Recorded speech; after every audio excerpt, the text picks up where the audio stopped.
Before we're dismissed to class, we'll sing 504, I Want to Be a Worker.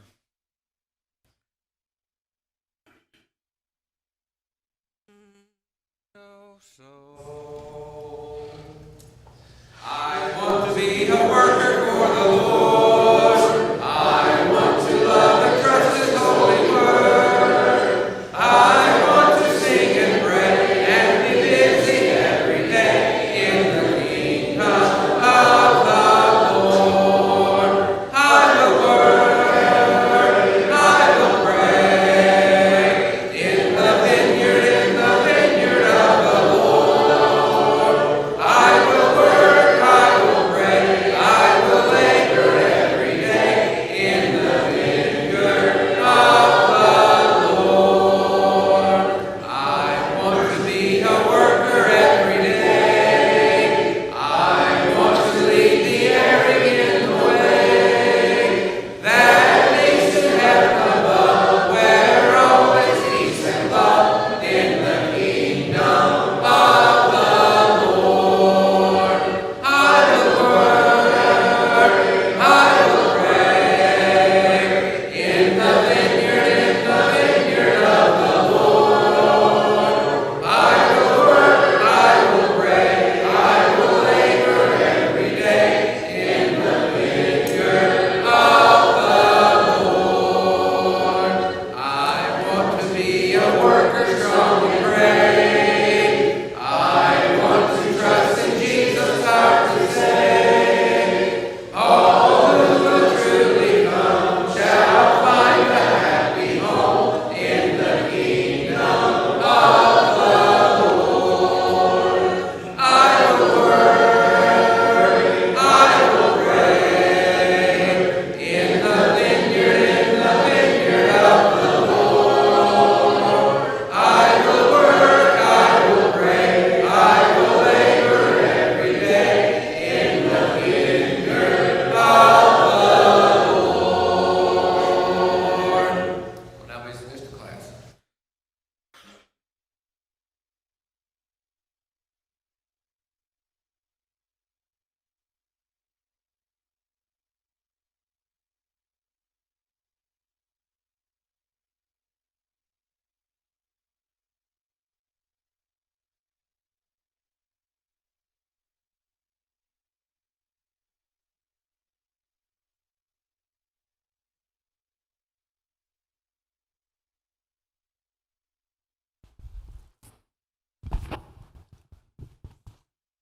If you need a lesson, if you weren't here Wednesday night, I handed out lessons for Esther.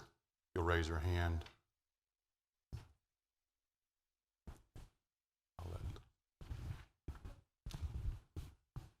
I'll let Austin get that side. Hopefully there's enough copies. If we may not use this for, we might not go through all the questions, but I'm going to kind of use this as a guide anyway.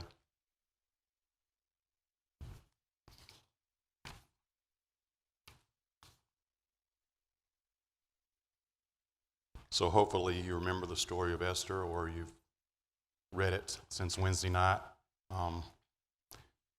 so we can have good discussions, because I've got questions that I don't have answers for, so maybe I can get some. So as soon as we get the lessons passed out, we'll get started here. And I'm probably just going to start with a question, since we're not going to take time to read the story. Hopefully, again, you know the story. When you do study things like this, I know I forget details, so it's good. That's what we've been doing in the college class, and I apologize to Emma and anybody else who's in it, because it's the third time she's heard this, so hopefully the third time it's better. So the first question we have is, how long did King Ahasuerus, also known as Xerxes, have a celebration banquet? How long did it last? 180 days, okay? And if you actually read, if I read this right, it's another one of those things. I think there was 3 different feasts during this time. The first one lasted 6 months, and then there was one for the province or city of Susa for 7 days. And at the same time, I think the queen had one for the women for 7 days. But the one for 180 days, which was 6 months, was segregated from men and women. So you think about that for 6 months. Then question 2, what were the limits for the guests being served the royal wine in this 6-month period? Okay, there was no limit, I guess, open bar, I guess, right? So just kind of setting the, what's about to happen.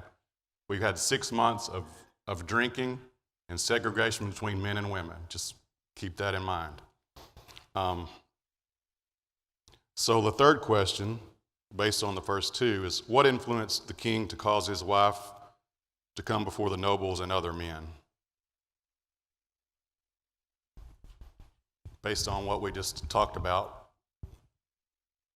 why do you think he asked? I think it actually tells a little bit more details, but why did the king ask for his wife to come before all these men?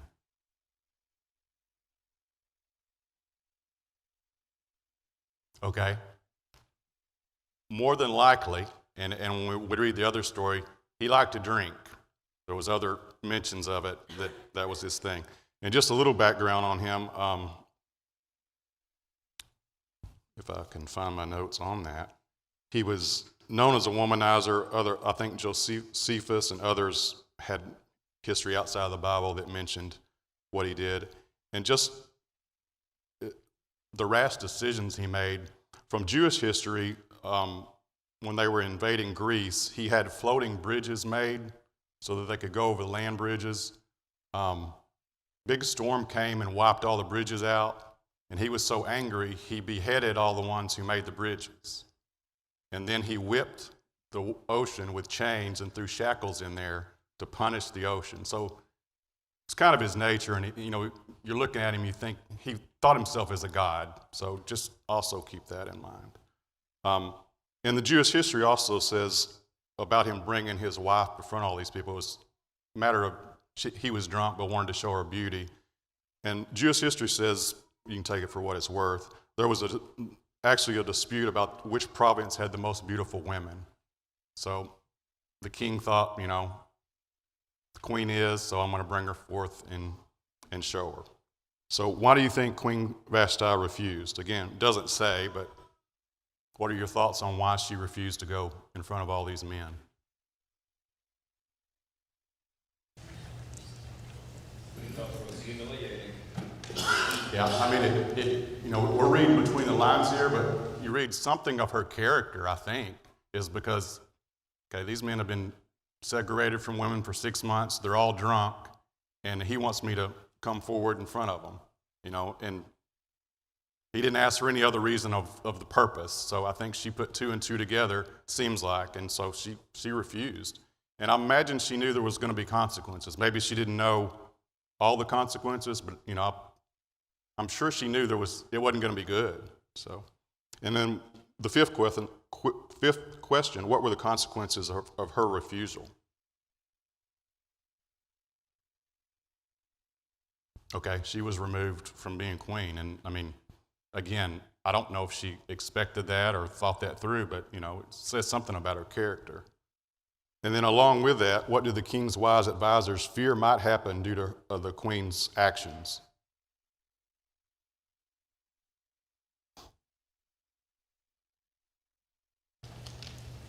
Other women might hold their husbands in contempt or have that bad attitude toward them. Okay, so and again, you go back, they just had a 6-month drunken party with no wives, and then the queen does this, and they're basically saying, look, we've got to put them in their place, or there's not going to be no more 6-month men drinking parties if our wives start, rebelling. So, they kind of saw that's what their point of view was. And then when we jump into the second chapter, again, a thought question. Do you think the king regretted his actions? And I'm not sure it's 100% clear, depending on what kind of translation you have. Does anybody have any thoughts on that?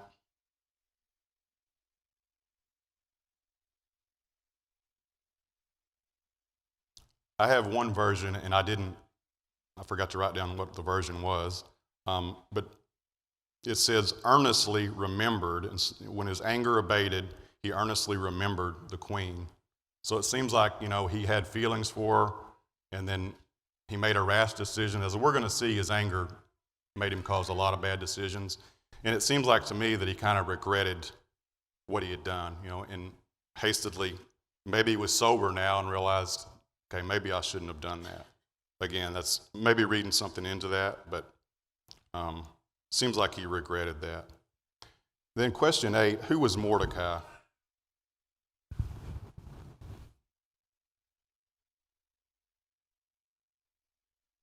Anybody give me a background on Mordecai from Esther and maybe a little bit beyond Esther, if anybody knows his descendants?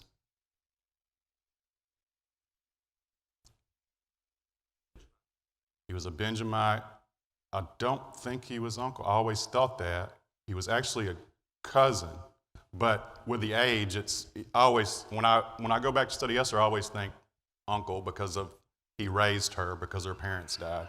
But he was actually a cousin, I'm assuming older, from what we read and put together, that he raised her to do that. But Benjamite, and Austin, who else was a Benjamite? I'm putting you on the spot there. Down that line, there's something to be said here. I'm going to make this point of who he was related to, going all the way back to a king. He was related to King Saul. So just keep that in mind. He was related to King Saul. Because I've got a question that I'm not sure I've got an answer for. It may just be plain, and I'm missing it. But remember that. And then what did Mordecai do that saved the king's life later in the 2nd chapter there?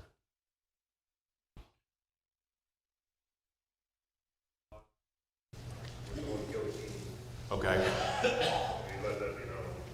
And then he was staying near so he could keep an eye on Esther, and he, overheard this plot, and he passed it on and actually saved the king's life.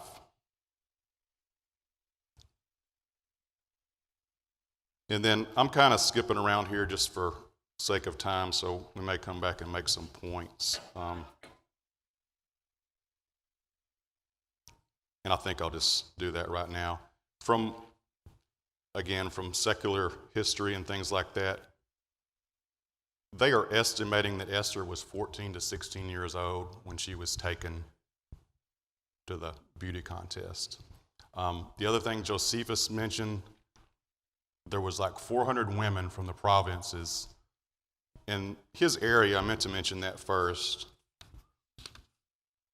how big of an area that the king had, if I can find that. I should have had a map, but didn't.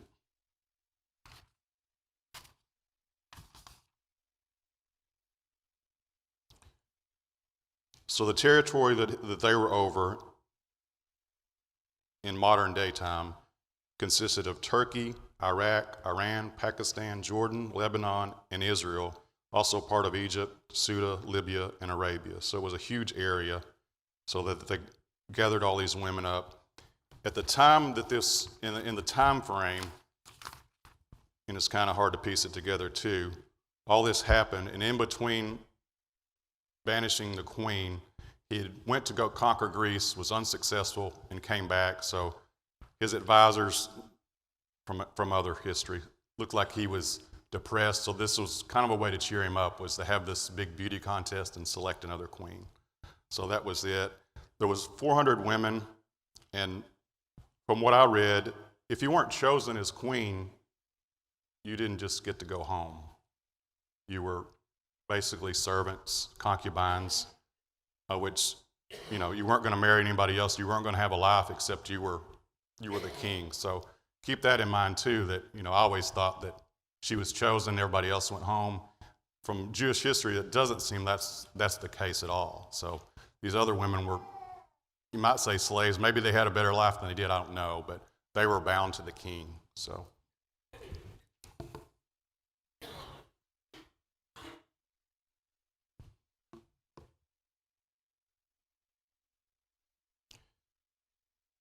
who was Haman and what was his character? And we're going to put his background and Mordecai's together. Haman was the bad guy in this story, obviously. So somebody give me a little bit of background on him from either Esther or from other places if you did any, which I didn't ask you to, but if you know anything about him, or maybe from the names here in Esther. Who was he? What was his family background?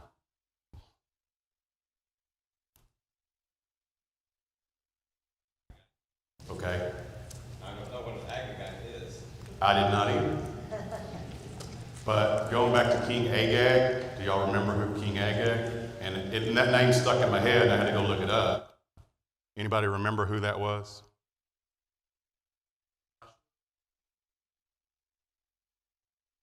Saul. Somebody say that? Okay, so Amalekites. And I don't know how Agath and Amalekites, I don't know where that, I guess there's a name in there. I don't know how that transfers into that. But so back, somebody said Saul. So what was Saul supposed to do to the Amalekites, if y'all remember that story? And he didn't. Okay, what did he do? And King Agag, did he kill him? Okay, no. So Haman is a descendant of King Agag. He's an Amalekite. So this has been going on between the Amalekites and the Jews. Saul was supposed to wipe them out. He didn't. So they've been causing problems ever since. So just remember Mordecai and Haman, their background. And so when we get to this other question, maybe there's something related to their background. So why did Haman suggest the decree to kill the Jews living in all the king's provinces? And we're in the 3rd chapter here now. What made him decide to make this decree?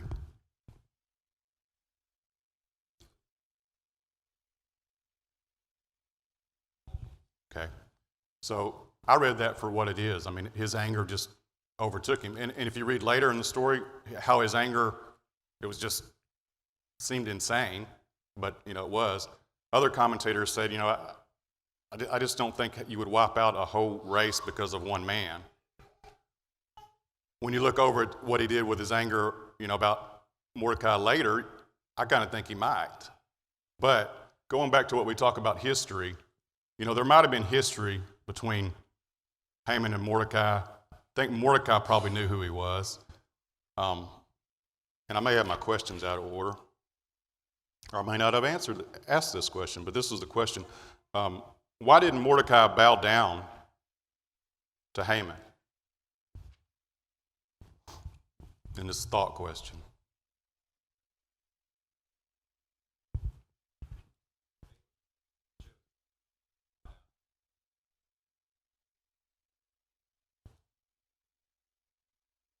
No, I didn't hear your first part, but why didn't Mordecai bow down to Haman?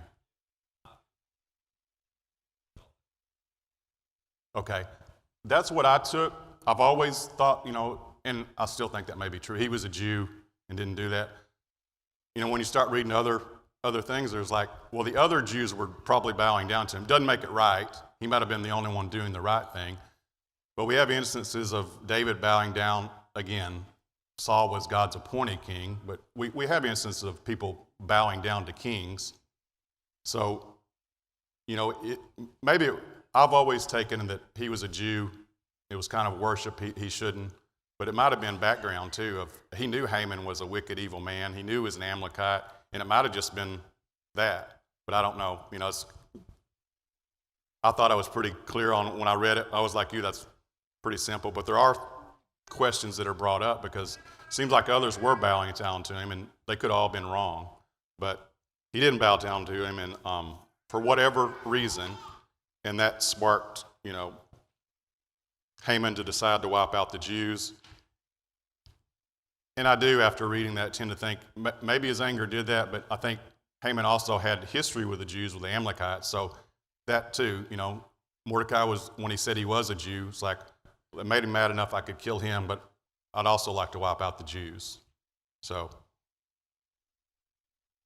when he went to the king, again, this question's not on there, how did he get this decree going forward?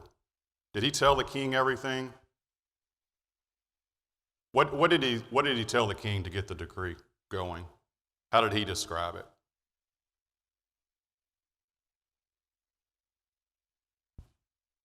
Taxes, change the missing out on an income opportunity. But did he say Jews? Well, Okay. I think he worded it certain people. You know, he didn't say Jews, and I think he probably did that for a reason. And if you remember, Mordecai saved his life, so he couldn't say anything about Mordecai because I think Haman probably knew that. You know, however, Mordecai probably goes back to the king's personality and being drunk, that he didn't honor Mordecai in the first place. We know later he does, but I think he was just trying to get around to taking care of Mordecai and the Jews, but he didn't really tell the king directly. I think probably on purpose. So we're to the question 13 here. How did Esther react initially when Mordecai asked her to intercede for the Jews before the king? So this decree came out, and we can back up to question 12, I apologize. What did Mordecai do when he heard the decree?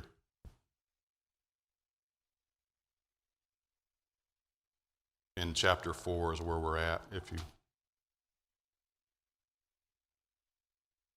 Okay. What did he do before that?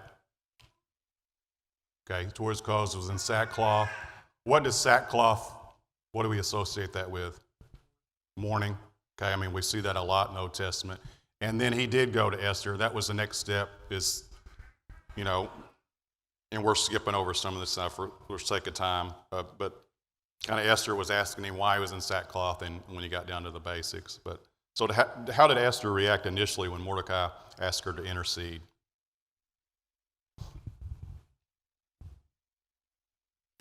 Okay. And at this point, they think she's maybe 19 years old. And just kind of put that in perspective.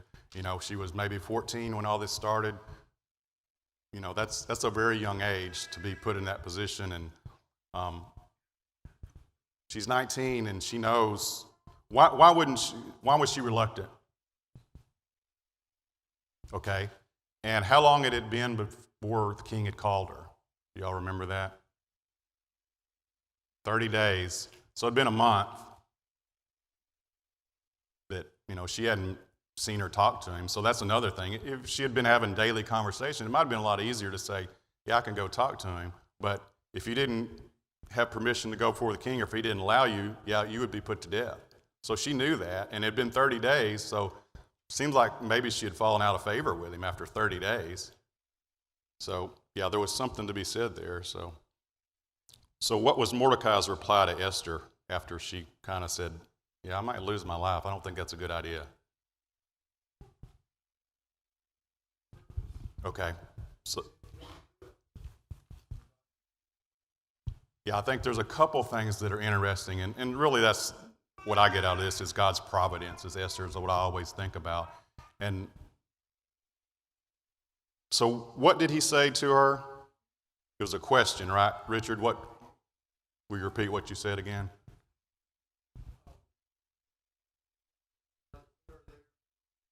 Okay. Okay, so it was more of a question. It wasn't like, hey, God put you here for this purpose and this time. He didn't say that. He said, maybe God put you here for this purpose.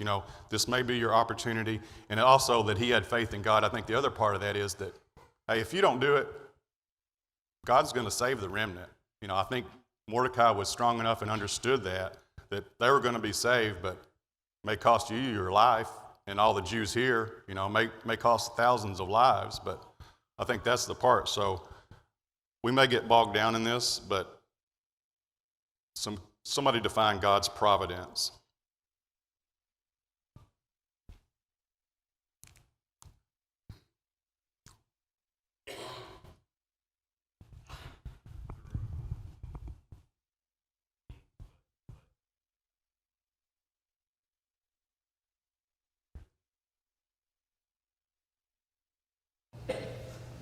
Okay, so along that, what's the difference between providence and a miracle? And there's a couple of things I want the obvious. What's the difference? Miracles supernatural. Okay. Okay. So when there was a miracle performed, was there any doubt that it was from God? I mean, it was like, okay, this or something. You know, if you didn't believe in God, you knew it was supernatural. There's no doubt, right? What about God's providence? Has God's providence been pivotal in your lives?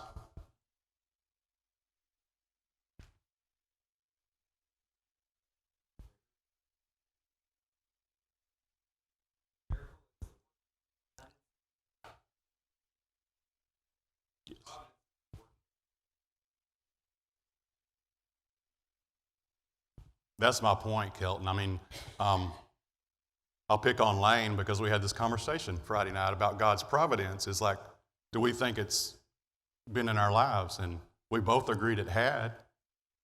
And I'm like, well, can you prove that? You say, this action was God's providence. And that's a little harder to do. I mean, how we got to this congregation, I think, was God's providence. I think Lane said the same thing. And some of the things, which you go back and look at, it sure seems that way. But it's just one of those things that's hard to prove. And y'all feel free to speak up if you disagree or have thoughts on it. But when I look back, I always give God thanks for those things. I think it's God's providence, but, you know, I recognize Him in it and thank Him for it. And then I don't know what else you can do. But, you know, God's providence, other people, I think you take it too far and more God directly causing me to do this thing. So along that line, we had God's providence right here. That's what Mordecai says, Esther, maybe, you know, God put you here for this reason. Didn't say you did. He did, but maybe. So she had a choice still, right? I mean, God's providence doesn't override our free will, right? I mean, I think that's the thing is we have these opportunities, God gives these, and we have to do something with them. Anybody have any thoughts on providence? I mean, it's one of those things that, again, we know it's there, but it's hard to say this is God's providence. Right. God provides the rain for the evil and the good. Yeah, that was the verse I was going to go to, which is, like, you know, he says this too, and it is hard, but I think we need to recognize God's blessings or His providence, however you want to look at it, and thank Him for that. And a lot of times, even when you go back to Esther, you think of what she just went through.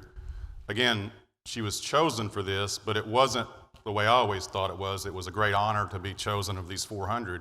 I mean, basically, you were giving up your life. If you were chosen queen, it was probably a lot better. But, you know, you think about God's providence. When it started out with her, it wasn't a great thing. And she endured all these things, and now she's here putting her life on the line. But, again, it's her free will, and she has to make that choice. So, any other thoughts on God's providence? And I think there's probably 2 or 3 other examples in Esther where God's providence seems to be coming in play, and hopefully we'll touch on that.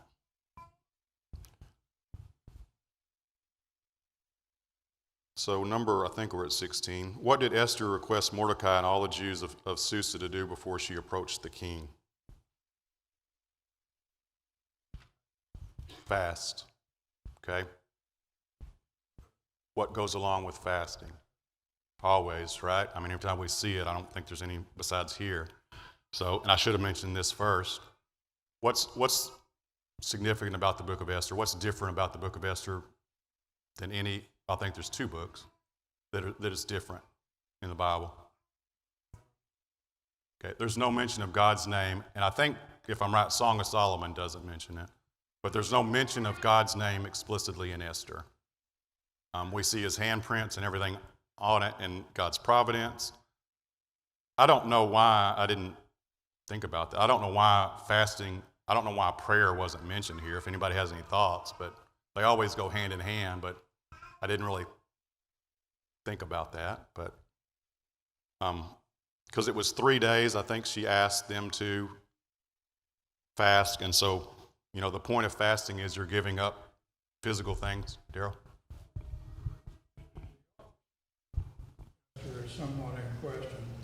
It may not have been written by a person who was a Jew, but had some understanding of Jewish practices. And so the mention of the altar prayer may have been unnatural to that person's background. Again, there's no proof of that. Right. It's somebody's idea. It's not original.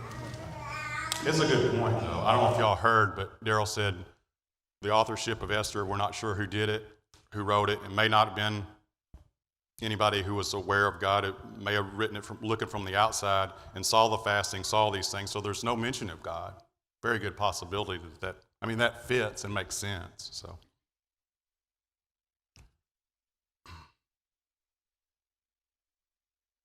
So I think we're down to 17. How did the king respond to Esther's request to approach him?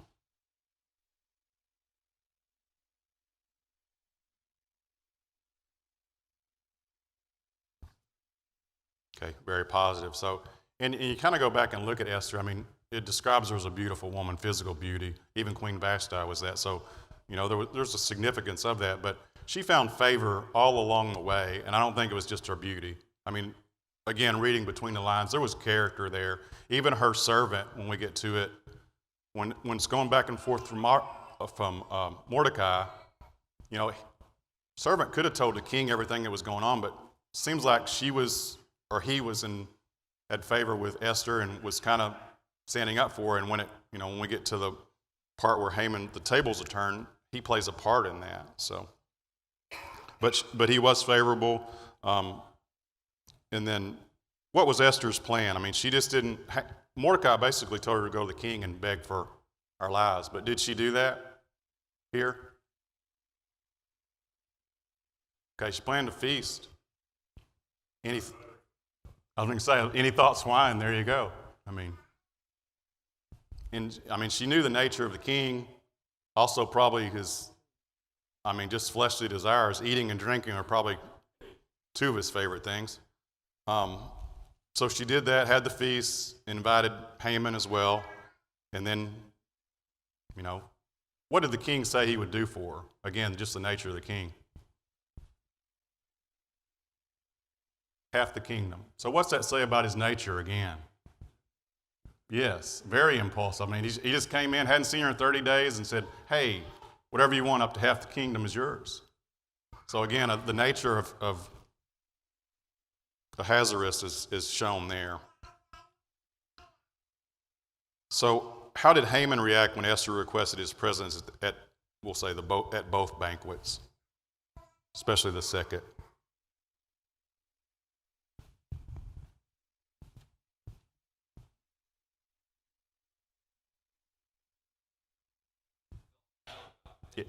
Yeah, a little bit more than glad, wasn't he? What did he do? He went home and was bragging about, just me and the king. It's just, I'm right here.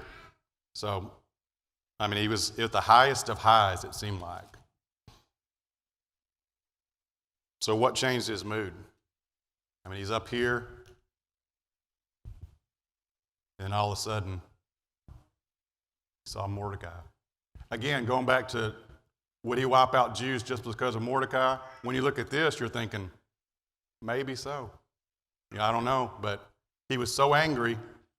He was right here at the top of probably his life of happiness, and he sees Mordecai, and he's just down to the bottom. So what advice did Haman and his wife and friends give him regarding Mordecai?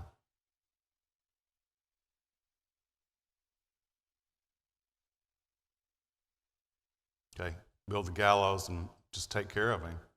And how did that make Haman feel? Yeah, he's right back, right back up here again. So just again tells the nature of him and the king, just their anger and how it controlled them. Yes. Yes.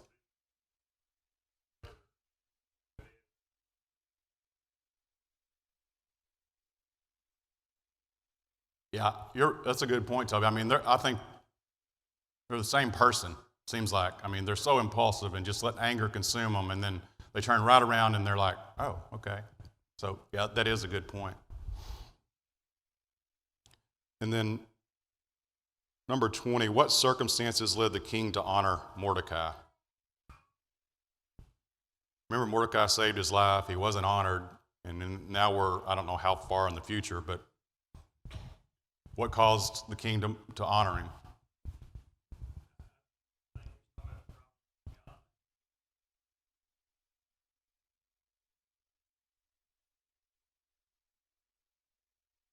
Yep.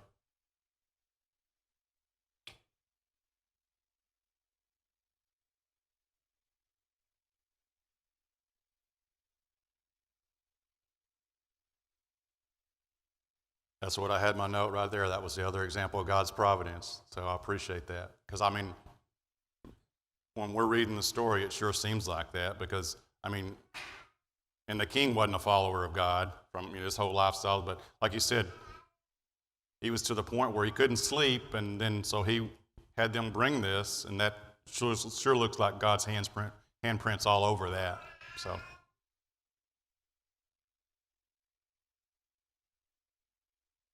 So what did Haman suggest doing to honor a man who truly pleases me? And put this in context, since some of y'all didn't have the lesson. It was read, they asked what was done for Mordecai, nothing was honored, and he was kind of thinking about how should we honor this man? And then Haman was out in the court. He was coming to ask permission to kill Mordecai. And he was out in the court, and the king said, who's that out there? And he said, Haman. He said, well, bring him in here because he was his number one advisor, his second in charge. So he wanted basically his opinion. So, what were the circumstances that led the king to honor Mordecai here?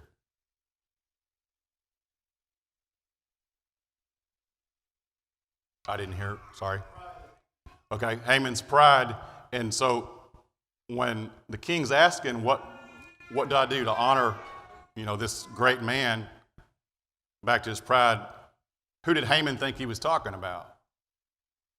Okay, so Haman, he's like, it must be me. Who else in the world would be higher to be honored than me? So what are some of the things Haman, I don't know if I put that question there. Yeah. What did Haman suggest doing to honor a man who truly pleases the king?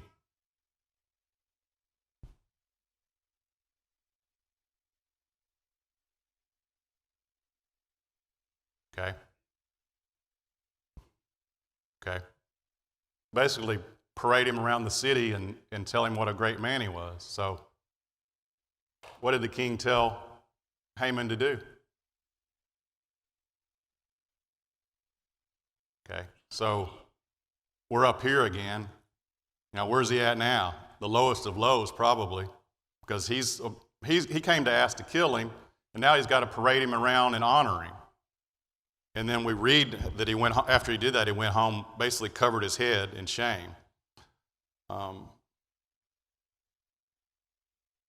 think we're at number 22 there. When Esther told the king about the plan to kill all the Jews, what was the king's response? We kind of jumped to the second banquet, sorry. When the king asked her, what's your request or what's on your mind? How did the king react?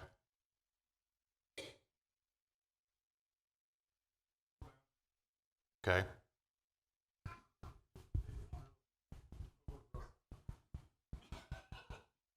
And along those lines, you've got your number one man here, and you've got the queen, and you heard this story about this guy, and I'm sure he was angry was part of why he went out, but it was probably also to think about which one do I believe, maybe. I just heard this story, I'm trying to let it sink in.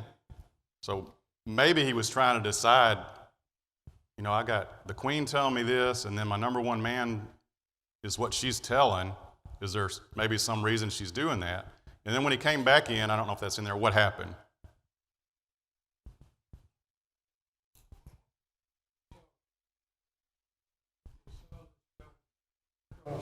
Esther's couch. Yes. he really was begging for his life in front of Esther. But the king walks in, and what he sees doesn't look good. Right. I think that made up his mind for him. Is he walked in and, Haman's begging for his life from Esther and is laying on the couch, and he walks in and sees something totally different. And I don't know if that's God's providence or not, but it's kind of, again, could be one of those things. And he sees that, and he's like, that's it. So, they kind of made up his mind. What was the king's response to the earlier decree he made? We're kind of jumping ahead, so we'll finish up here. He made if we back up, I don't think I touched on it. Haman actually paid the bounty to kill the Jews. They sent out letters to all the provinces that they were on a certain day. And I think they picked a day by the roll of the dice. It was just a random day. So what was the king's response to the earlier one that he made? Could he take it back? Okay, couldn't take it back. So what did he let? Tony, go ahead. The king had given him his ring Yes. as a signature to basically sign a decree. And back then, once the king signed a decree, there wasn't no taking it back. Right. So what did he do? What? Okay.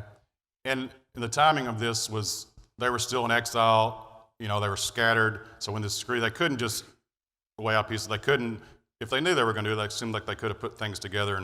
But I don't think there was probably enough of them in one spot. I'm speculating of why they didn't do this in the first place. But they had this decree from the king now, is that they could organize and protect themselves. So what happened when on the same day both decrees were put into effect?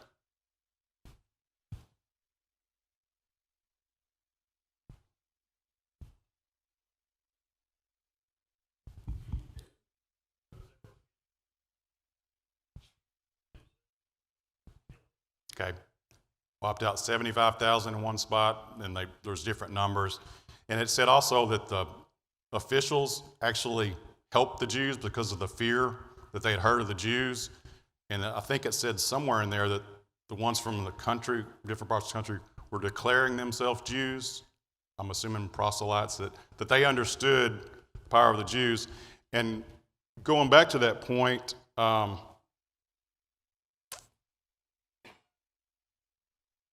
we know the advice Haman got from his wife and friends in 5:14. I don't know if I put that question here either, but at the end of chapter 6, when Haman had honored Mordecai, he went back to his wife, told him all that kind of happened, and said he's a Jew. What did his wife say, give his advice then? Y'all remember? A little bit different advice. Okay. She's the one, and his advisor said, hey, just hang him. And now I find out he's Jew. He's like, well, man, if he's a Jew, you don't have a chance. And then right after that, they came and got Haman and hanged him on the gallows that he had built. 25, what happened to Haman's 10 sons?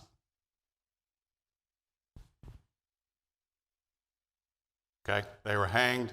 And I think if you read that, I think they were actually killed, maybe, if I read that right.